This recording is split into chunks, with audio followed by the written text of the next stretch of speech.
जी, प्रियंका राणा जी, ये तस्वीर पेश क्यों हो रही है कि पश्चिम बंगाल की गवर्नमेंट और पश्चिम बंगाल की जो पुलिस है वो एक अलग ही रूटीन में एक अलग तरीके से चलती है। उनको जिस पे काम करना होता है वो करते हैं, जिस पर नहीं करना होता है वो नहीं करते हैं। वो देखते रहेंगे कि महिलाओं का शोषण हो रहा है, वो आरजी कर हो, वो मुर्शिदाबाद हो, या फिर उनका वो नेता जिस पर सैकड़ों महिलाओं ने यौन शोषण के आरोप लगाए थे। संदेश खाली का जिक्र यहाँ पर कर दिया गया है, ठीक है। वो उनको कुछ नजर नहीं आएगा, लंबे समय तक कार्रवाई भी नहीं होगी, लेकिन शर्मिष्ठा पर उनकी निगाहें देश के इस कोने से उस कोने पर पहले ही पहुंच जाएंगी। ऐसा क्यों? ये ऐसा क्यों है? ऐसा क्यों है? क्या हो रहा है? मुझे लगता है राजनीतिक लोग जो है मानवता से कोसों दूर चले गए हैं। अगर आप राजनीति की बात करते हैं, जब भी चाहे बंगाल में राजनीति, क्योंकि अब इलेक्शन आने वाले हैं, तो जो उनको एजेंडा अपने हित में लगेगा वो उसको करेंगे। बाकी सरकारें जो हैं, जो उनको एजेंडा लगता है तो वो उसको फिट बिठाते हैं कि भाई वहां पे कहाँ। इस समय हिंदू मुस्लिम का एजेंडा जो है, फूट डालो राजनीति करो, ये सबने अपनाया हुआ है और इस बात को मानना पड़ेगा। लेकिन ये कहना कि एक इंसान पे कार्रवाई होती है दूसरे पे नहीं होती, अब्बास अंसारी कौन है भाई, उसके ऊपर कार्रवाई हो रही है ना, तो हमारा देश का कानून सबके लिए एक है। वजाहत पर क्यों नहीं हुई अब तक? बिल्कुल होनी चाहिए, क्यों नहीं हो रही है उसकी ये बात है कि वो गायब है, उसको ढूंढना चाहिए, उसको पकड़ के कार्रवाई होनी चाहिए। उसको देखिए, प्रोटेक्शन, ऐसे एलिगेशंस तो फिर आप महाराष्ट्र में भी लगा सकते हैं, मुनव्वर फारूकी, और फिर जो आप कुणाल कामरा है उसके ऊपर, जब आपके ऊपर कोई टिप्पणी करता है तो आप उसके ऊपर करते हैं। तो राजनीति के लिए सबको आपने अपनी राजनीति फिट करनी है, रोटियां सेकनी है, और अपने हमें ये समझना चाहिए कि राजनीति के लिए कौन हमारे इस देश को बर्बाद करना चाहता है। इंडिया पाकिस्तान का मैच चल रहा है, आप आज का केस उठाते हो, लेकिन पटना में कल ही 9 घंटे तक उसको इलाज नहीं मिला। एक रेप पीड़िता बालिका जो 18 साल से नीचे की बच्ची मर गई, उसको इलाज नहीं मिला पटना के अंदर, लेकिन उसको नहीं उठाएंगे क्योंकि एजेंडा है। आपको आरजी कर का केस उठाना क्योंकि बंगाल में है, लेकिन पटना का नहीं उठाएगा। पटना के में उसमें मुंह से जाता है क्या? एक बच्ची 18 साल की मुद्दे से डिटेल नहीं होंगे बरखा जी, सबीना जी आ जाइए। ठीक है। मेरा ये कहना है, ममता बनर्जी जी ने 1500 किलोमीटर दूर आके शर्मिष्ठा को गिरफ्तार किया, उसने गलत किया, ये सब मानते हैं, और कोई हिंदू इसका साथ भी नहीं दे रहा क्योंकि इसने धार्मिक टिप्पणी की। लेकिन उन्हीं के देश में, उन्हीं के स्टेट में वजाहत खान लापता है, कहीं अंडरग्राउंड है। ममता जी को नहीं पता वजाहत जी कहाँ है। वाह भाई वाह, इतनी दूर आप लड़की को गिरफ्तार कर लिया, वो भी चलो उसने गलत किया। जो बंदा गलत करके बैठा है उसने भी तो धार्मिक टिप्पणी करी है, उसको भी तो निकालो ना कहीं से।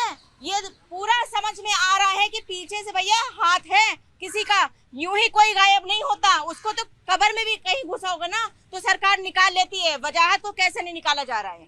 ठीक है, वजाहत को कैसे नहीं निकाला जा रहा है? जवाब, ये तो सरकार का काम है, बड़ी सीधी सी बात है। अपराधियों को पकड़ने में अगर सरकार चाहे वो किसी राज्य की हो, और चाहे तो दिल्ली पुलिस भी जाकर उसे गिरफ्तार करके ला सकती है।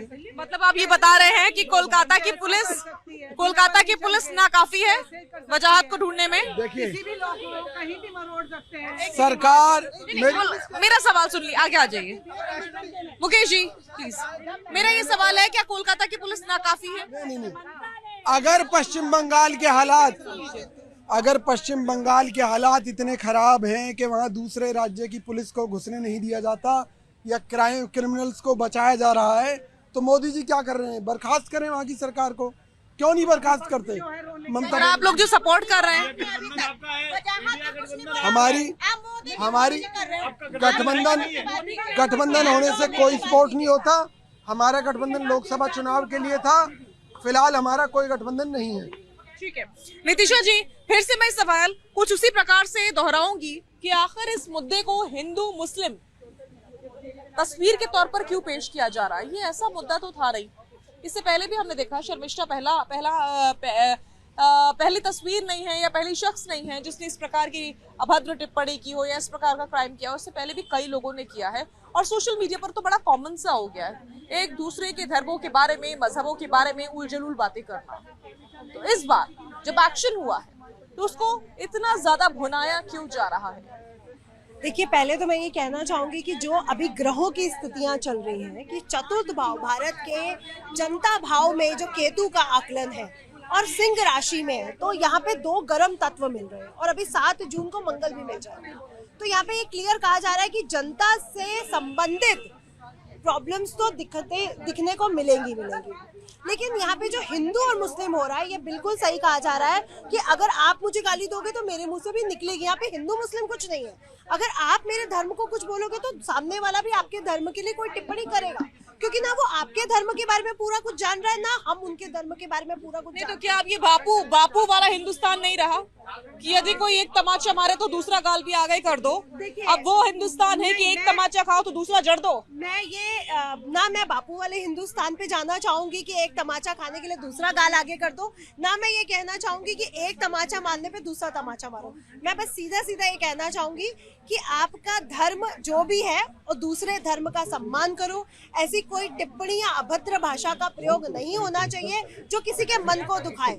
दूसरा, ये राजनीति का खेल है और राजनीति में ये सब क्वेश्चंस उठाए जाते हैं और सोशल मीडिया पर सरकार को अपना लगाम लगानी चाहिए कि सोशल मीडिया पर हो क्या रहा है, क्योंकि सोशल मीडिया का प्रयोग अब बहुत गलत तरीके से किया जा रहा है। लोग अपनी अंदर की जेलसी को हटाने के लिए या फिर अपनी राजनीति को आगे लाने के लिए सोशल मीडिया का प्रयोग कर रहे हैं। ये बिल्कुल गलत है और इस पर सरकार को भी लगाम लगानी चाहिए। और मैं हमारे भारतवर्ष के प्रधानमंत्री जी से यही कहूंगी कि वहाँ पे राष्ट्रपति शासन लगाया जाए, ताकि जो वहाँ पे अब पॉलिटिक्स चल रही है गंदी वाली, वो वहाँ पे बैलेंस की जाए।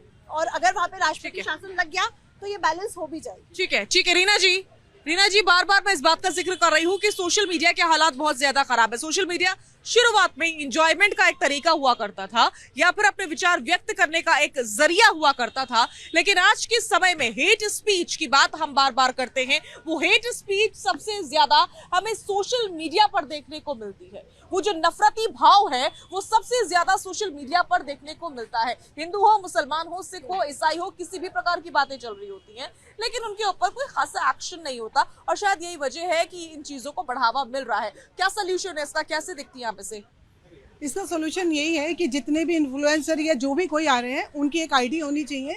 जिस भी आईडी से ये सोशल मीडिया पे पोस्ट होती है, उनको वहाँ से कनेक्ट करना चाहिए और जो इस पे एक रूल बनना चाहिए, एक लॉ है हमारा जिसके तहत इसको काम करना चाहिए, उसके अंडर में ये आर्टिकल्स आते हुए उन आर्टिकल्स के अंदर इनको वर्क करना चाहिए, जिससे कि जो भी कोई इसके अंदर इस टाइप की टिप्पणी करे उस पर इमीडिएट, उससे कोई धर्म का लेना देना नहीं है, चाहे वो हिंदू हो, मुसलमान हो, किसी के भी हो, लेकिन उसके लिए हमारे सब हिंदुस्तानियों को, सारे विपक्ष को एक साथ होना पड़ेगा। जिसके लिए ये नहीं है कि अगर वजायत ने इतनी सारी करी, उसने उसके अगेंस्ट कंप्लेन करी, उसके बाद जब उसका अकाउंट देखा गया तब उससे पता चला कि इन्होंने हमारी देवी देवताओं के लिए क्या कहा, इन्होंने हमारे ग्रंथों के लिए क्या कहा, इन्होंने हमारे शिवलिंग के लिए क्या कहा। उसके बाद आसाम में करी गई FIR, उसके बाद इन्होंने अपनी, अगर ये कहते हैं कि इनके फादर ने कहा कि मेरे बेटे का अकाउंट हैक हो गया, तो उसके बाद वो अकाउंट डिलीट कैसे हुआ?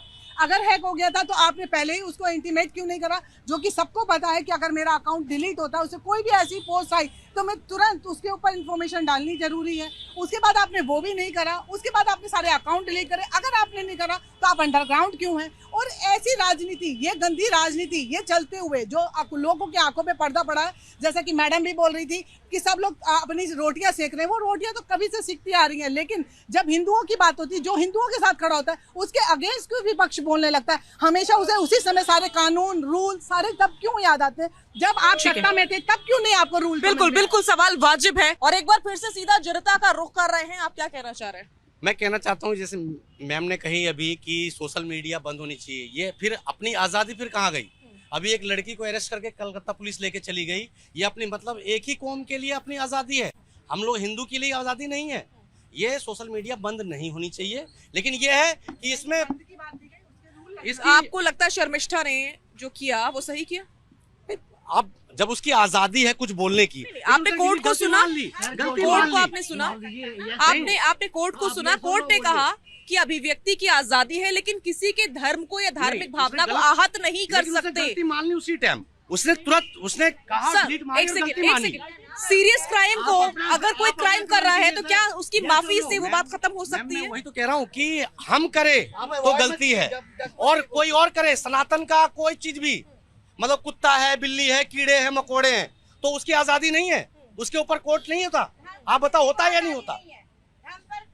लेकिन सारी पार्टी को आजादी है, सारी पार्टी अभी नागालैंड सुनिए नहीं, आप उस पर ये कहिए ना कि जो भी गलत कर रहा है वो हिंदू हो या मुसलमान, किसी भी धर्म का हो, सभी पर कार्रवाई होनी चाहिए। लेकिन अगर आप किसी गलत का पक्ष लेंगे, मैं यही बोला आपसे, ये तो आप होनी चाहिए सबके निष्पक्ष लिए। नहीं रहेंगे। नहीं, मैं वही कह रहा हूँ, हमारे देश के लिए कानून सबके लिए एक बराबर होनी चाहिए, एक कौम के लिए अलग और एक कौम के लिए अलग नहीं होनी चाहिए। ठीक है मैडम, जो ये सोशल मीडिया का, मैं तो अभी जुड़ा हूँ, लेकिन सोशल मीडिया पे जो हमारा आजकल चल रहा है कंटेंट, उसे सोशल मीडिया की सरकार को समीक्षा करनी चाहिए, किस तरह के कंटेंट पे क्या होना चाहिए। देखिए सोशल मीडिया पे इतने भद्दे तरीके के आते हैं। आज क्रिकेटर देखो आप, जुआ सट्टे के लिए प्रचार कर रहे हैं, तो इस तरीके का ये होना चाहिए। तो कोई भी हो, हिंदू हो चाहे मुसलमान हो, ये देश जब चलता आ रहा है, तो जो गलत है उसको गलत बोलना चाहिए, जो सही है उसको सही है, और सबसे मिलके हिंदुस्तान बनाए, चाहे हिंदू हो या मुसलमान हो। ठीक है, क्या कहना चाह रहे हैं?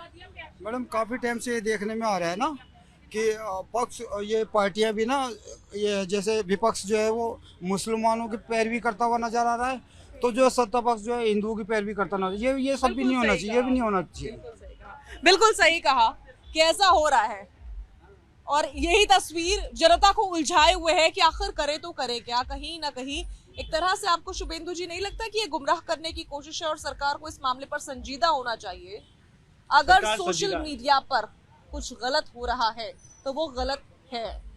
एक नहीं, शर्मिष्ठा का या वजाहत का कोई नया पहला मामला नहीं है, बार बार मैं इसका जिक्र कर रही हूँ कि तो रणवीर इलाहाबादिया या फिर मुनव्वर, ये सब तो पुराने नाम है, बड़े नाम है, ये सब बड़े नाम है बरखा जी। लेकिन ऐसा नहीं कि कुछ छोटे लोग या छोटे लोगों की बड़ी तादाद ऐसा नहीं कर रही है, बड़े लेवल पर ये हो रहा है, और एक दूसरे को अपमानित किया जा रहा है, गलत शब्दों का, गलत वीडियोस का, बहुत तरीके हैं संचार के, उन तरीकों का इस्तेमाल किया जा रहा है सोशल मीडिया पर। इस पर अब कंट्रोल लाने की बहुत ज्यादा जरूरत है। ये बहुत मुझे लगता है सीरियस टाइम है और सीरियसली सोचना पड़ेगा। बिल्कुल ठीक कहता हूँ। सोशल मीडिया के सभी प्लेटफॉर्म के ऊपर कंटेंट के ऊपर सरकार की नजर होनी चाहिए। ये हिंदू मुस्लिम ही नहीं, बाकी और भी बहुत सारे विषय हैं। आपने देखा है न्यूडिटी, मुझे लगता है न्यूडिटी एक बड़ा विषय है। न्यूडिटी के ऊपर इस तरीके से पब्लिक सोशल मीडिया पर लोग अपने कंटेंट डाल रहे हैं, और उसके बावजूद भी लोग उनको लाइक कर रहे हैं, उनके इन्फ्लुएंसर, वो एक इन्फ्लुएंसर की तरह काम करते हैं। मेरे को लगता है देश का दुर्भाग्य है, इस पर एक बड़ा कानून जल्द आना चाहिए। और कहीं ना कहीं ये जो डिजिटल अरेस्ट का चलन चल गया है, ये न्यूडिटी से भी जुड़ा हुआ है, लोगों को इस तरह से ब्लैकमेल करने से भी जुड़ा हुआ है। तभी तो इन दिनों हमने जब कभी सुना भी नहीं था डिजिटल अरेस्ट क्या होता है, भाई अब तो डिजिटल अरेस्ट हो रहा है। भाई ये सब तरीके हैं लोगों को पैसे कमाने के। पर ठीक है, लेकिन सरकार का काम भी और ज्यादा बढ़ जाता है। सरकार का काम बहुत बढ़ जाता है, क्योंकि इसको एक आध दो लोगों को नहीं, करोड़ों लोगों के, जितने लोग यहाँ खड़े हैं सबके मोबाइल में कुछ ना कुछ ऐसा टूल है जिसके माध्यम से वो सही या गलत बता सकते हैं, व्यक्त कर सकते हैं। पर यदि गलत है तो उसकी सजा ऐसी होनी चाहिए कि आने वाली जनरेशन भी याद रखे। मेरा पहला प्रश्न जवाब। दूसरा, अभी कांग्रेस के प्रवक्ता बोलते बोलते बोल गए मुख में राम बगल में छुरी, तो मेरे मुख में भी राम है, दिल में भी राम है, और छुरी भी हमारे हाथ में है कि जो भी भारत में हिंदू मुस्लिम के बीच में लड़ाने की कोशिश करेगा उसको उस छुरी से प्रयोग किया जाएगा।